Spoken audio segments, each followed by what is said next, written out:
Hola, ¿qué tal? ¿Cómo les va? Bienvenidos nuevamente a Escenarios. Hoy se encuentra con nosotros para compartir su historia de vida Julio Bárbaro, analista político. Yo diría analista de la realidad, o político es una partecita de la realidad completa, ¿no? Por lo menos uno está inquieto por todo. Por todo. Además hacen que estemos inquietos por todos, que eso también es otra realidad. Julio, muchísimas gracias por venir. Como digo, siempre detrás de un gran hombre hubo un niño que creció y nació en el barrio de Boedo. Cuénteme un poquito cómo era ese Julio chiquito. Yo nací en la colchonería que está en Castro Barrio y Agrelo. Y mis padres y mis tíos tenían una habitación cada una, que era todo un amontonamiento. Claro. Y después el sueño era comprar otra casa. Y era la colchonería, jugábamos con los colchones viejos, con los fardos de lana, porque ese fardo, pensemos que antes todos los colchones eran de lana, mi padre andaba con la máquina al hombro cardando en las casas. Y el barrio era un barrio, o sea que yo le conocía a don Luis el farmacéutico, a Cuchinato que era el peluquero, Regadío el vinero. Una cosa importante, en aquellos tiempos uno conocía a la gente por el oficio. Claro. O sea, Sí. mi padre era Próspero el colchonero, el apellido, ¿no? Sí. Y don Pedro el lechero. Claro. Que era un vasco que venía, y el apellido era Con el las oficio. botellas verdes. Venía con el coso y te venía con el tacho. Claro. Y la medida. Entonces, digo, eso era otro mundo. Cazábamos mariposas por la calle, los chicos cortaban una rama, las mariposas transitaban las calles, el tráfico era poco. Claro. Y entonces las calles de menos tránsito, no en Castro Barro, pero en Castro o en Agrelo nos poníamos a cazar mariposas. Y el sueño era cazar un mariposón, que le llamábamos un galerón, que eran mariposas grandes. Con muchos colores. Con muchos colores. Que ahora no se ve eso, ¿verdad? Se ven las naranjitas chiquitas cada tanto. Y quedó muy poca porque los agroquímicos destruyeron mucho eso. Claro. Pensemos que en ese momento había muchísimos gorriones. Yo a veces me pregunto qué pasó con los gorriones. Pero también había en la ciudad, pasaban jilgueros, pasaban un pajarito que la gente enjaulaba, que era el misto, que tenía un canto tonto. Pero digamos que había tramperas en las terrazas y gallineros. Mi abuela tenía gallinero en la terraza, la vecina la tenía al fondo. Pero en la mañana cantaban los gallos. Yo ahora siento los perros y digo, eran mejor los gallos. Prefiero los gallos. A la mañana temprano escuchar cuando ladran los perros no es tan agradable como... El gallo era un saludo al amanecer. Sí, y el perro es... el perro ladra. Como la dejadez de un dueño que no toma conciencia que no tiene que molestar a los demás. Es verdad. Usted me decía, yo nací antes de la televisión, por lo tanto era un antes y un después las actividades de un niño. Digamos, cambió de ir la a vida. pescar, cambió todo, ¿no? Yo vi televisión, un primer televisor, a los 7, 8 años tendría yo, y un vecino que era más rico, que tenía una imprenta, los Mazola, le habían comprado entre todos los hijos un televisor al abuelo.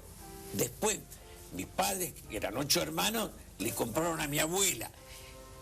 Y mi abuela tenía el televisor y los chicos se colgaban de la ventana para mirar ese objeto hacia adentro, ¿no? Sí, y esto del barrio era del compartir, por ejemplo, bueno, había llegado el primer televisor y que pudieran ir los niños de la cuadra y esas cosas. ¿Existía eso también? Era tanto compartir que como eran inmigrantes, entonces había polacos, franceses, catalanes, se enviaban los platos, se intercambiaban los platos. Mi viejo, que no era Tano, era hijo de Thanos, hacía pizzas y me decía, andá a llevarle esta a doña Filomena, llévale esta a don José, porque esa forma, ese intercambio de comida, me llegaba la sopa paraguaya de una vecina paraguaya maravillosa, la ensaimada hacía una mallorquina y la mandaba. Digo, se compartía todo. Porque compartir era crecer, estaban todos con los mismos sueños. Era integrarse. Todos venían de afuera. Claro. Y necesitaban integrarse, conocerse. Como armar esa familia del barrio. Del barrio. A la tarde salían en el verano a tomar fresco.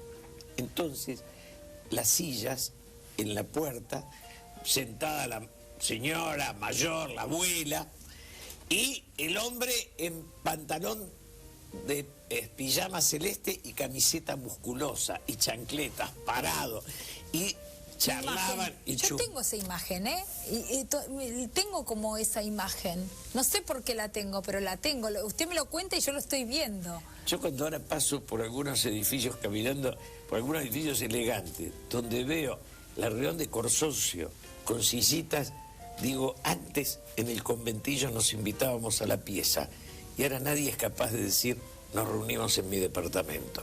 El egoísmo ha llegado a tal grado que se juntan en el palier y además algunos llevan el abogado.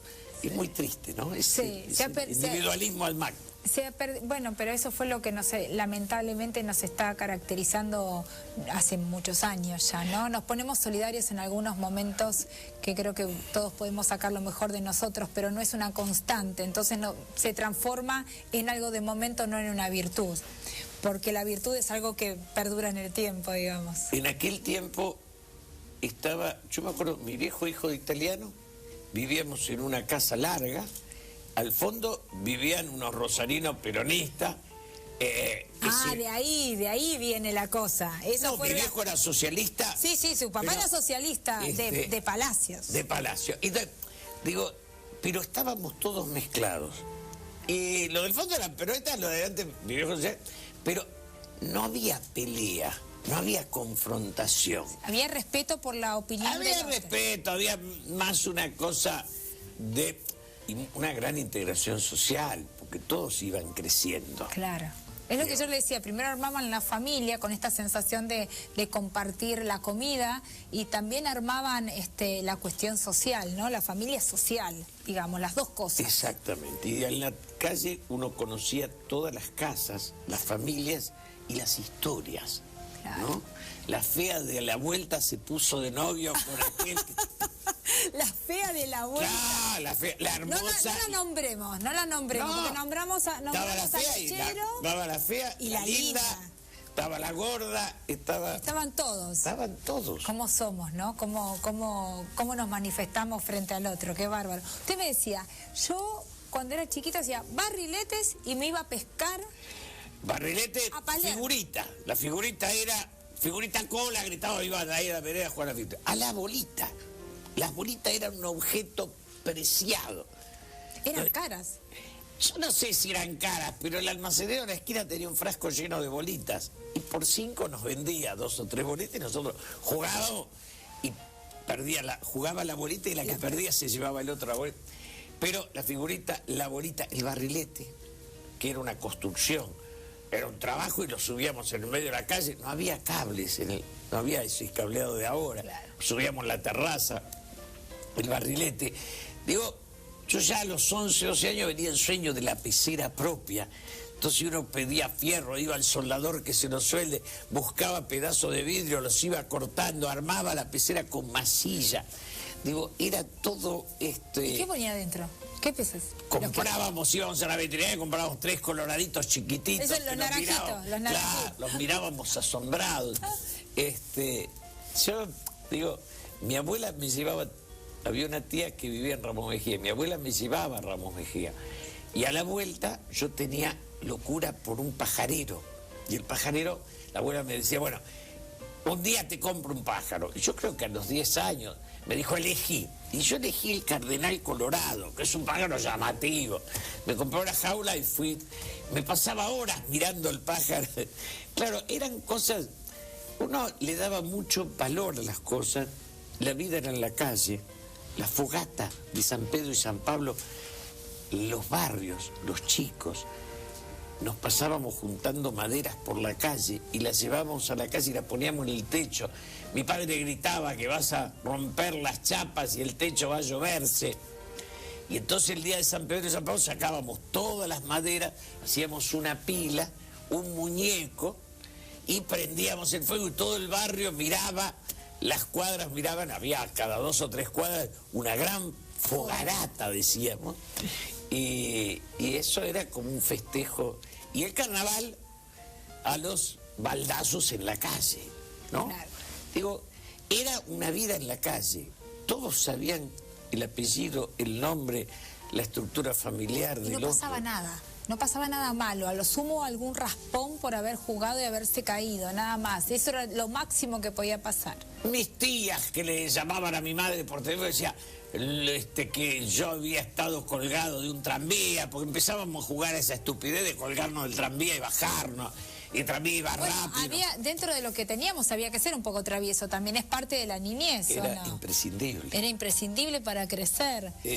Pero Eso se fue perdiendo lamentablemente. Yo le decía, sus padres le fomentaron la política de la lectura y del trabajo claramente, ¿no? En función del ejemplo, porque mamá también trabajaba. la idea de todo el barrio era combatir el inútil.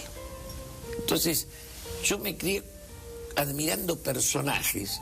Me acuerdo Don Domingo, era un tipo que hacía todo.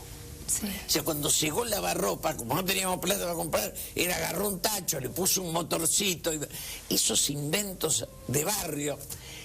Y era lavarropas. Eso era lavarropas. Y era un lavarropa. Claro. Entonces, digo, esa idea de podar el árbol, hacer el vino, hacer el dulce, hacer la pizza, se pasaban las recetas.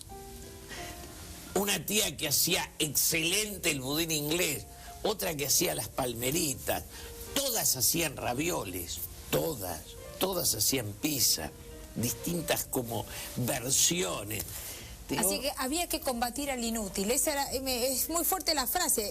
El inútil era mal visto. Mi vieja, tan bajita, decía, ese es un inútil era ya el fin. Claro. ¿No? El inútil era... No tenía posibilidad de nada. Ese no hace nada, no sirve para nada.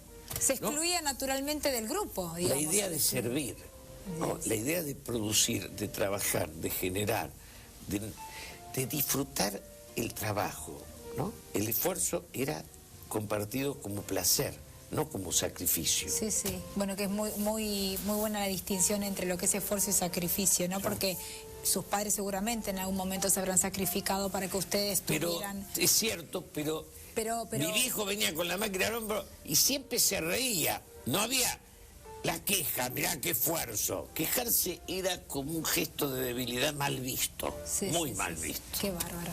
Bueno, una secundaria un poco dura, alejado de la familia, pero muy formativa, una formación religiosa también. Una escuela agrícola, católica, salesiana, a 270 kilómetros de la capital, se iba en tren, entre 25 de Mayo y Bolívar, del Valle, pero a los 13 años uno lo metían ahí y entraba el 1 de marzo y salía el 20 de diciembre. Yo le había preguntado en el corte, iba de lunes a viernes, me dijo, no, del 1 de marzo... 10 meses. 10 meses. Duro, digamos, donde había que hachar, y le daban un hacha y uno hacía leña 6 horas. Era una escuela que dividía la mañana para tarea rural, que podía ser hacer pozo, carnear animales, lo que fuere, o apiario, las abejas, que a veces nos picaban, y a la tarde estudiar. Era mitad y mitad. Pero aprendí mucho y quedé muy contento. Yo ahora me encuentro, tengo 72 años, a veces me encuentro con 6, 7 que quedamos de esa época, y hay 2 que se quejan, porque dicen que los curas la trataban muy dura. Yo lo festejo, punto. Es un poco masoquista. Sí, supongo. Bueno, a lo mejor yo estaba pensando no tanto en lo que pasaba, sino en lo que dejaba de pasar, que era la distancia con los padres, ¿no? Pero bueno, los padres elegían lo mejor para los hijos y lo mejor para los hijos era prosperar intelectualmente, estudiar y dar un salto, digamos, ¿no? Ya que había otra relación padre-hijo en aquella época. Era una relación... Primero, pensemos que mi abuela viene a los 14 años, a los 15 es madre, pero ya la inmigración, a los 14, 15 años... se iba de la familia y después tenían una relación de carta a veces y a veces ni eso. Claro. O sea, la liberación del hogar era muy temprana. Claro. Sí, es verdad. Era como que la mayoría de edad estaba dada mucho antes de lo que ahora tenemos. Hoy viene esa juventud alargada, que el tipo se queda a los 30 años ahí porque... Como la publicidad que le dicen poner lavarropas en el cuarto para que se vaya y no se van igual, una cosa así. Entonces, está bien. En aquel momento... A los 13 años uno ya estaba como para levantar vuelo. Claro. La idea era esa. Ya era un hombre. Ya era un hombre. Claro. Y se asumía esa responsabilidad. Yo le preguntaba si había terminado agronomía porque usted estudió licenciatura en ciencias políticas y de dónde venía eso, cómo fue que le gustó las ciencias políticas. Voy a agronomía y dejo los salesianos y me acerco a los jesuitas. Pero me acerco porque había un cura, Jacinto Lucy, que había hecho un cenáculo, que era un grupo de religiosos, de militantes de la fe. Sí. O sea, la religiosidad era muy profunda en ese tiempo, ¿no? Sí.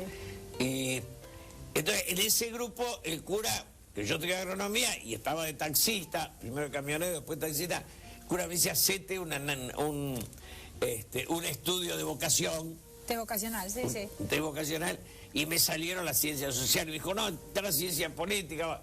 Y entré a El Salvador en el 63, pero yo ya estaba en tercer año de agronomía.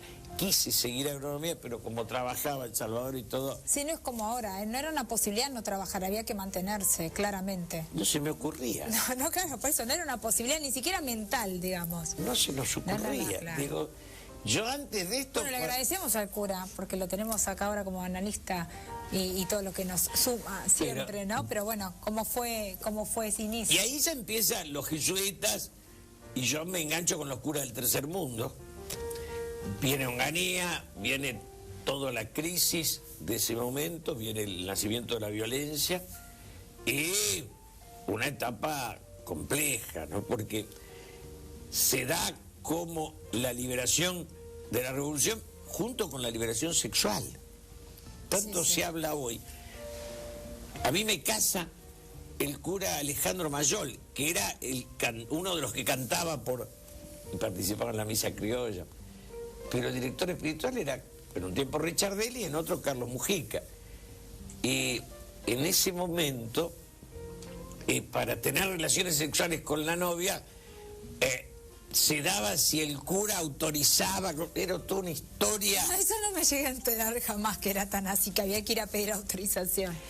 Yo creía que no se podía directamente. No, claro, no se podía, pero en la modernidad aparecen los curas que como teníamos 6 años para novio, decía, si están convencidos que casamientos entre ustedes pueden tener relaciones bueno, era como un casamiento precasamiento. Claro, como una autorización. Claro. Y esa nos la dio Carlos Mujica. Después nos casamos, después nos divorciamos, ya después vino otro mundo. Pero en aquel momento la virginidad y la castidad eran cosas muy duras. Hoy casi ni existen. No creo. Sí, no existe. Pero era un mundo, digamos, pensado. Y ahí sí me engancho con los jesuitas, empiezo a estudiar ciencia política, me hago militante. Entonces andaba con el taxi y la revolución. Digo, eso es una linda época, porque durante Onganía va naciendo la violencia, pero todavía el peligro no es la muerte, no está tan vigente. Después de la muerte de Aramburu ya la tensión es grande, viene la guerrilla y viene otra instalación. A mí me parece que si uno lo toma, la violencia fue un gesto importante en la dictadura. Pensemos que Onganía decía que iba a estar 20 años, con lo cual era como incitar a la violencia. Pero no pudimos desactivar esa violencia cuando vino la democracia. Y la violencia en democracia fue una atrocidad de la cual todavía hoy no se hizo autocrítica. La hizo Mujica en Uruguay, le hicieron en otros países. Acá el señor Firmenich está perdido por ahí. Y los deudos, que son las madres y las abuelas, dicen otras cosas, pero no se asume la autocrítica de ese error, ¿no? Yo tendría que preguntarle qué fue lo que lo trajo hasta acá, y la verdad digo, qué fue lo que nos trajo hasta acá, ¿no? Lo que nos trajo. Sí, yo digo que lo trajo en forma individual porque esta es su historia, ¿no? Recorriendo, creo que tiene registro de la necesidad de los otros, esto de poder construir no solamente para usted, sino para un país mejor, una sociedad distinta. Esto lo tiene y lo lleva en la sangre. Creo que es un compromiso que naturalmente tuvo desde el día que eligió ciencias políticas, sumado a su formación, ¿no? Que tiene mucho que ver con el registro del otro. Yo pude hablar con Perón, mucho más hablé con Bergoglio, mucho más. Tengo largas cartas de él a mí, manuscritas. Estuve al lado de Menem y al lado de Néstor y Cristina. Es como parte de una experiencia de vida. Me gusta a la mañana ir a comprar el pan y la verdura.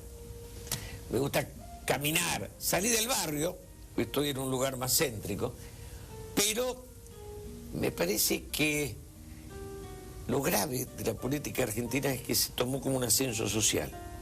Entonces el que llega al poder pega un salto, se muda a Puerto Madero, que es un símbolo de la riqueza, y se separa de la sociedad. Y casi uno podría decir que el símbolo del ganador es el vidrio polarizado, para que no le vean más la cara. Para mí ese es el más profundo de los fracasos. Claramente. Porque, sí. Un fracasado es un ser que necesita esconderse.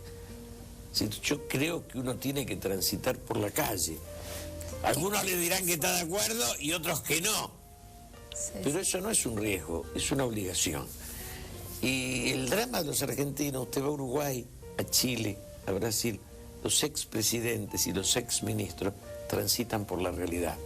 Ni se mudaron. Pero eso tiene que ver con las acciones cometidas en el pasado, digamos. Es una forma de pararse en la vida. Sí, que tiene que ver con lo que han hecho, digamos. A ver, nosotros no tenemos referentes internacionales de presidentes que vayan a dar charlas por el resto del mundo. Claro. El expresidente en otro país del mundo es el referente para los que vienen. Vino Tabaré, yo lo leo a Mujica, hasta Sanguinetti del otro lado, Valle, hablemos de Lula, de Bachelet, y de acá la soledad.